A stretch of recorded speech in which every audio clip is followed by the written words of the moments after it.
Assalamu alaikum wa rahmatullahi wa barakatuh. This homie, and peace out to the rest of you. Hit the share button because the message is more important than the messenger. My people, my people. Let me get y'all hip to something right quick, if I may. I'm walking around in my old childhood neighborhood at this point. My dad and I just got back from his childhood neighborhood. So 48 hours ago, we were in his hometown. He made a speech to his high school classmates. And in the speech, he was telling them why it was that the high school should have remained not only open, but open specifically as a high school. My father started by telling them that you will not know where you're going if you don't know where you got started. He made an excellent speech because my dad is an excellent speaker publicly. My mother started this off. My father decided that he was not going to let my mom do all the public speaking and advocacy work in the family because he knew that she would have been targeted. He knew what happened to Malcolm and then to Martin in that order and to others. And he said, I'm not going to have my wife have this target on her back. So he decided to be the more Malcolm X style option to make her appear more like MLK. He is now the public speaker of the family, though my mother actually made a living publicly speaking for a while. My mother caused banks in our local area to stop hiring only paler skinned black folks to be bank tellers. She exposed them. First, she wasn't sure about it, but she heard about this and she did her own little mini investigation for a news outlet on their behalf. Took her findings to a news outlet the name of which I don't know and would not name if I did for her own privacy's sake. And she turned around and embarrassed the hell out of these banks because what she exposed was that these banks, which should have been in competition with each other to find the best tellers anyway, were actively agreeing on not really hiring any black tellers unless they could pass a so-called brown paper bag test. These were not black banks, by the way. Let me tell you that. They were not. These were white-owned banks. But this was something they agreed upon. The only thing that we could not prove to this day, my mother was never able to prove, was that they had had a meeting to agree upon this explicitly. The only thing she could not prove was the explicit or the implicit degree of this agreement. Degree of this agreement. Not disagreement, but the degree of this agreement. She could not find out one way or another. But they were doing the same thing. They were discriminating the same way. So I do believe that there are times when there is such a thing as a light-skinned privilege that whites confer. Those who were able to get jobs as tellers were one of the ways in which we found out that they were fully expected to go harder on black bank clientele than even whites would be expected to. And they did not appreciate that. But they could not prove, other than pointing at each other, that they were only hired because of the shade. Make a long story short, my mom did other activist work, behind the scenes and sometimes in front of others. She stopped a particular black educational institution from being closed by a government.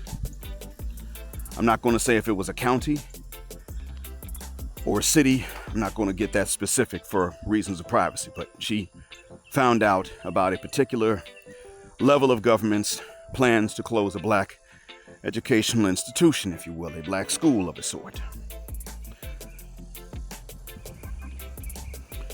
She gathered the local black voters. She alerted them to this before it was even supposed to be publicly known. She alerted them to the plans and the discussions. And through a source on radio, she was able to mobilize the masses, and they did. And as she mobilized them, well, they mobilized them, the masses then protested. The black masses. And they said, this will not continue. They said this will come to a stop before it even comes to a start. And so all of the educational positions and jobs and posts and employment at this particular educational institution were saved. Not all of them were black. Not all of those hired whose jobs were saved were black. One of them was from a place far away. Here's what wound up being the case. After all of this work, on behalf of black folks, do you think that my family was against us continuing the black family? You think that my family was against my brother and me marrying black and giving them black grandkids, and you think they were against that? Does that even make sense to believe for 1 second? But yet and still, this is what wound up being the case. This is what wound up happening. We were not against that, and I married black. And my kids are black.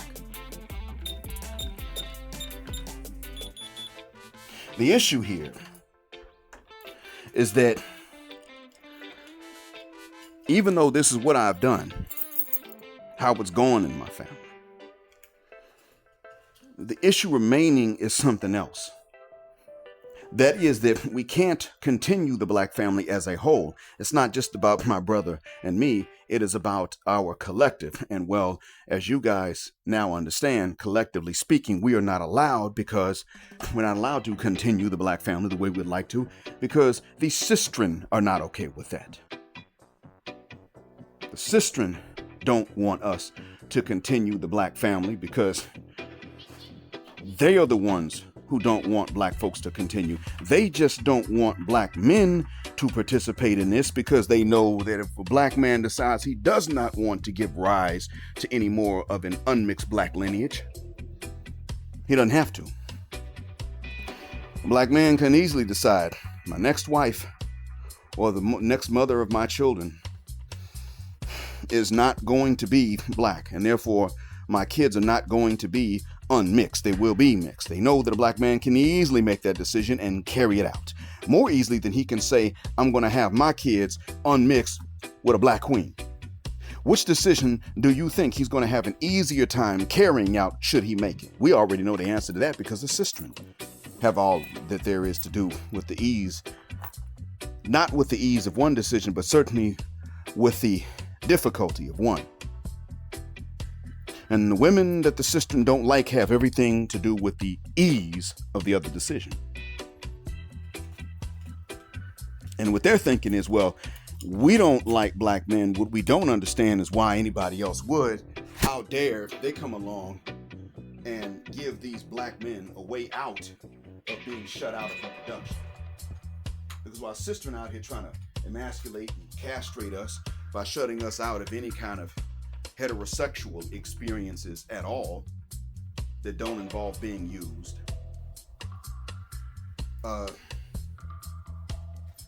While they're doing this,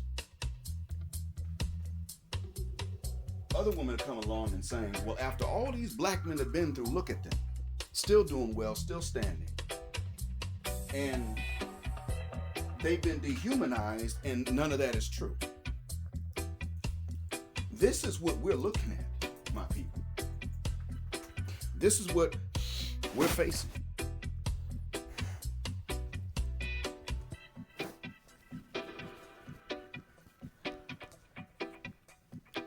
An unmixed black woman was not going to be an option for my son unless she was entirely too old, which is a bigger deal to them than it is to us and my family, or unless she had other men's kids to raise, or if she wanted a polyandrous situation in which my son would pay the bills and she would go and bang out someone else. And none of this is the fault of my son. None of this. Not for a second.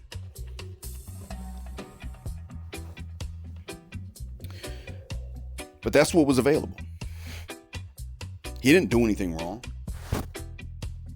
Worst thing he's done is that involves a woman, and even then may not, is the glasses that he wears, and they're actually kind of stylish, somewhat.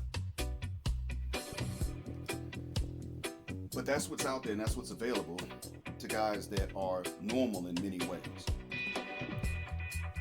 And so your normality is what limits you to these really bad, nasty, filthy, stank, funky options that are insulting his health.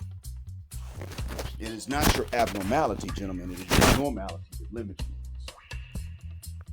And the sistren are sitting up and they're looking at you and they're saying to themselves, why the hell would these men even complain? I mean, they should feel lucky to get anything at all. That's really what they think. They think that when they tell you to cash app him and then fly them out so that they can not only curb you, but turn around and find some other guy to dig out in your bed after you flew them out, that you should feel fortunate. That's how they feel. Not because of what is wrong with you, but because your normality is wrong. So, my son wound up getting married to someone who, though is brown and happy to be brown, is not counted as black. Not an enemy to our people. Her people are not an enemy to us, but they're easy to confuse for another group that are an enemy. However, her people are not an enemy to us. And this is important. It goes somewhere, and here's why this is important.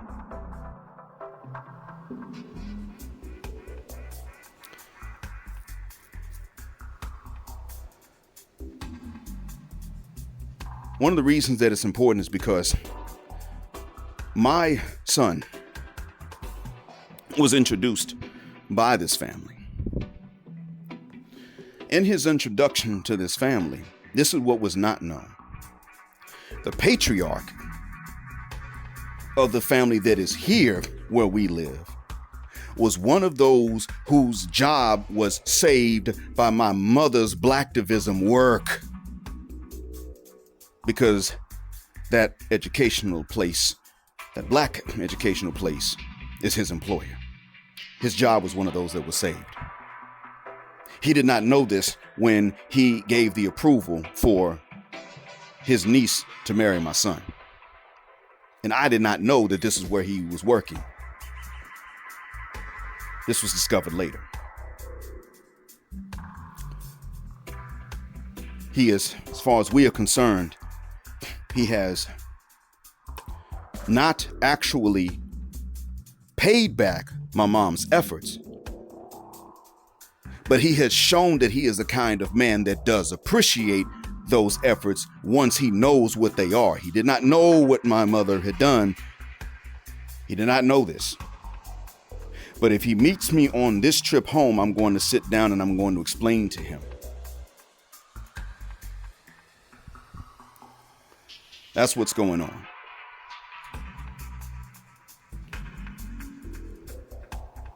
She's shown herself to be a good wife. She has been the one that has rewarded my mother. He has been a man that has shown that he is actually appreciative of the good that people try to do. And he can potentially become someone that would have rewarded my mom for her efforts. But nonetheless, he's gotten a good turn as well. He's gotten a good turn because he had nothing to do with his school, his employer, about to be closed down. And not only that, but by being, simply put, just a man of principle and a fair man, just that, he wound up getting a good nephew-in-law. A loving nephew-in-law. Because his niece is in good hands. Not only because my son loves her, but because my son also has a sense of responsibility as well as a genuine love. He's just as happy to provide for her and protect her as he is to walk up and bite her cheeks. To kiss her cheeks and kiss her on the mouth and hug her. It came full circle, so to speak. But all these other black folk that were there would have never thought to take a look, even if they had sons, they would have never thought to take a look and say, wait a minute, you can't be walking around here talking about what kind of good man you deserve when you're walking away from good men because of their normalities. You don't get to do that. Because you don't get a Superman when you yourself are a normal woman. You put your pants on, one leg at a time, like every other human being. You have these same flaws. If you don't brush your mother cuss word teeth, not just if you don't brush them at night before you go to sleep and scrape your tongue and floss and use mouthwash, you're going to wake up with the nastiest, stanky, filth, funky morning breath as anybody else. But you'll think that your man is worth nothing because he had morning breath, and ignore your own. If you eat nothing but the foods that taste super sweet to you,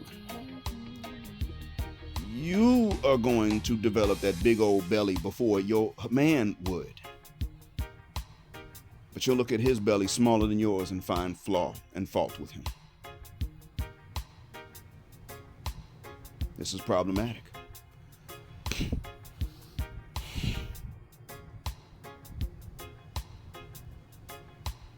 This is why it is that I'm looking at the black family and sadly I've already come to the realization, but now I'm accepting the realization that the black family is over.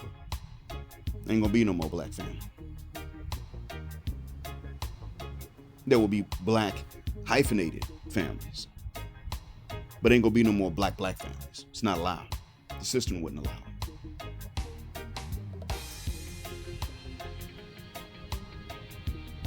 The activism and blacktivism of my parents and their sacrifices, some of which were inherited by my brother and me, have come back to a certain extent. They have come back to my son in the form of an opportunity to have a functional family, as long as it wasn't with one of the sisters. And he actually prefers darker skinned women.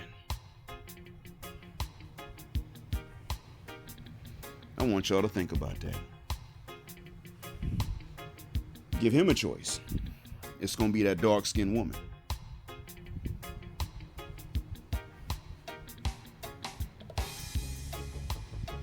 But as many sisters will be like, well, that's what I want a man to want me for anyway. Yeah, but you know what? You would have looked at him and seen human limitations and said, nah, that's all right. And you wouldn't even have had to be hateful, but that's what you would have decided based on what you could see. I just want you to be honest about it.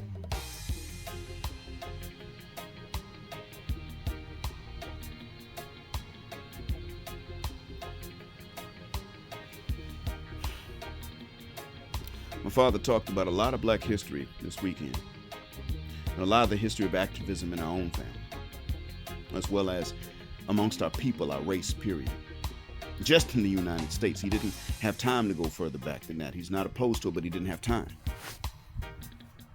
My dad talked about times that he's been stopped and questioned about his citizenship within the United States, and he's had to tell some of these folks, we've been here. Are you American citizens? Well, do you mean before or after the Civil War? That's his answer. Because that was when the amendment was passed that we were citizens by birthright.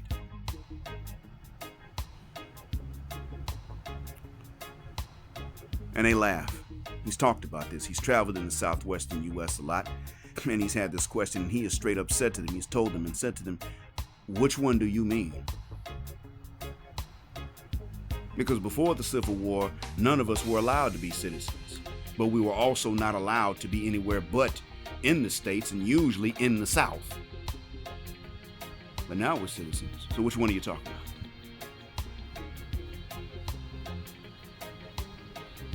And yet and still, with all of this activism and blacktivism within the family, all the sacrifice,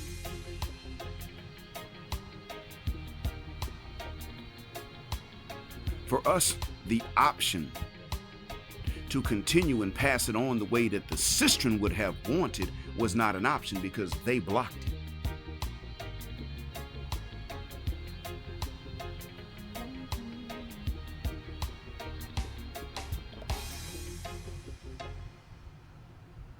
That was why.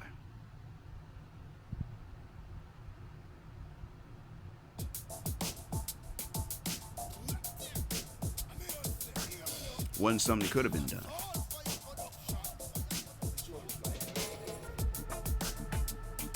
The family is not going to continue on just black, and it ain't got to.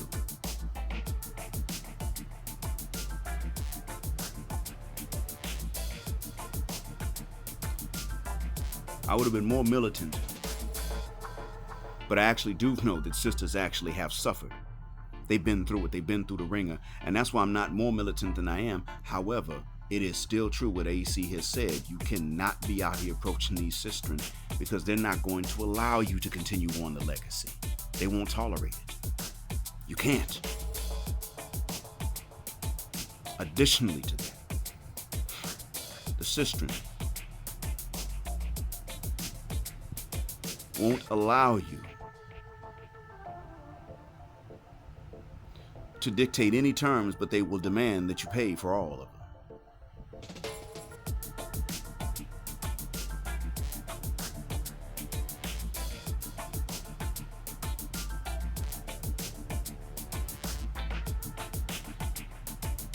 It was not an option. All of the sacrifices of both the men and the women that have sacrificed are not allowed to be applied in your mate selection and therefore in your reproductive choices. Simply because the sistren finally decided that you shouldn't have any except the ones they make for you.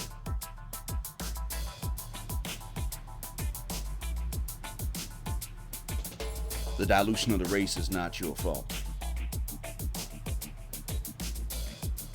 Every time you pick someone of another background that is still on the darker end of the spectrum for their people, you have actually done sisters a favor.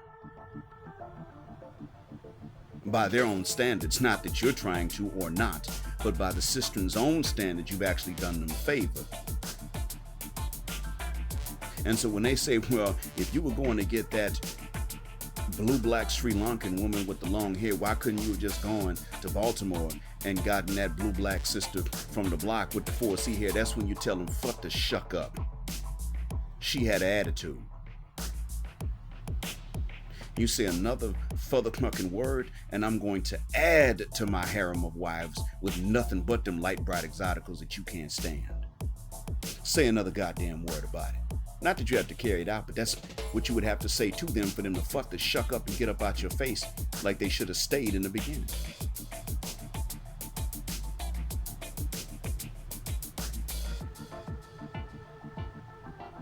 Because what they're doing, and this is the last thing I want to say before I leave out of here, is that when they make these sacrifices, or don't make them anymore, they are then turning around and they are saying, in no uncertain terms,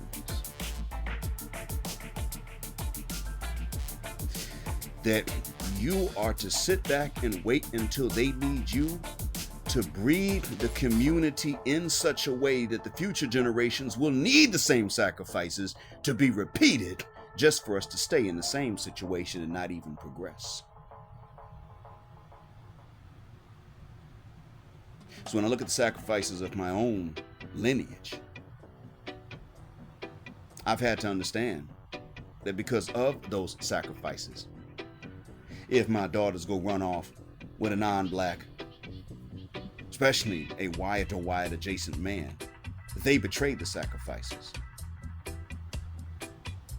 But when my son married a non-black woman, he didn't betray a damn thing, because it's not like he picked someone who was an enemy to our people in the first place, and then he chose someone that respects and appreciates what he does and tries to do, and that loves him.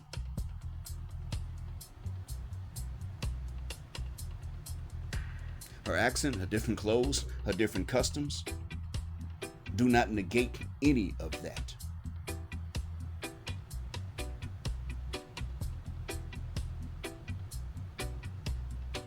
Not for 1 second. Because by the sistren's own rules, he made the smarter decision. He is not going to be breeding more cannon fodder for a revolution that's been commercialized and televised. He will conceive and raise functional kids into adults as long as they individually don't make bad decisions to go against it and defy the function. Hope that what I've said benefits. Because he's not the only one in his predicament. I'm not the only one in his situation, I should say. I'm not the only one in this situation, and many of you listening are not the only ones in this situation, which is why I'm talking about it. I hope this helps, because of all of the others of you that have to face this, either in the situation of my son or in mine, or the friends of my son, or my friends. I sincerely hope this helps, because why don't you deserve it? Thanks for listening. As always, black heart, black mind, blackout, assalamu alaikum, black heterosexual, non-select male power, just because they don't like it in black patriarchy until extinction or judgment day. Thank you for flying with us again here on Jet Black Air with a phrase Jet Black is awesome. Now, keep Jet Black with us to the wings and there will be darkness. Justice I forever. pray that the ancestors will preserve and protect our tribe and safeguard the past as it was. Nothing will be as it was ever again. Now, kill him.